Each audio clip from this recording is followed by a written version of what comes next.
Salut Internet! Aujourd'hui, on va découvrir Mixap, son fonctionnement et ses possibilités. Alors d'abord, Mixap est un outil pour créer des activités en réalité augmentée à partager avec élèves ou enseignants.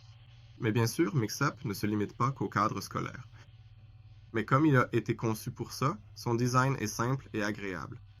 Mixap est gratuit et peut être utilisé par tout le monde. Pour commencer, dès l'ouverture du site, vous pouvez utiliser la web app pour créer vos activités. Idéalement, utilisez Chrome car c'est avec ce navigateur que Mixap est développé. En haut, on a des éléments d'interface pour changer la langue, se connecter et modifier certains paramètres. Avoir un compte permet d'emporter votre collection d'activités partout, ce qui est très pratique, et de les partager. Dans les réglages, vous définissez comment le contenu par IA est produit, car c'est une fonction de Mixap.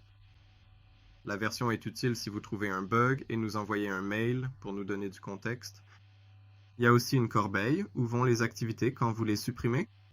En dessous, on a 3 boutons, tout ce qu'il faut pour créer du contenu augmenté. Mixap propose 2 types de contenus, les activités et les parcours pédagogiques. Les activités sont les briques de base où on définit un élément physique à augmenter, à combiner ensuite en parcours. Comme vous le voyez, pas besoin de compte pour créer du contenu. Alors, perdrez-vous votre contenu en fermant le navigateur? Non. Le contenu est sauvé dans le navigateur sur l'appareil utilisé. Cela signifie que le contenu sans compte appartient à l'appareil. Ça permet d'utiliser Mixap sans Internet, pratique en sortie scolaire ou dans les zones sans réseau. Évidemment, pour partager des activités, il vous faut un compte.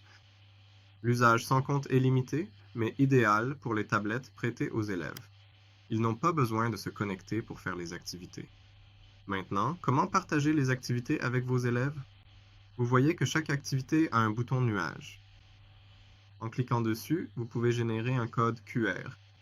Si vous voulez que d'autres puissent modifier la copie de votre activité, créez un code modèle. Si c'est juste pour faire l'activité, partagez un code en lecture seul sans modification possible. Enfin, projetez le code QR avec votre vidéoprojecteur pour que les élèves le scannent via le bouton d'import ou le lien. Voilà l'essentiel de ce qu'il faut savoir pour commencer avec Mixap. On détaillera la création d'activités, les parcours et d'autres contenus dans les prochains tutoriels. À bientôt!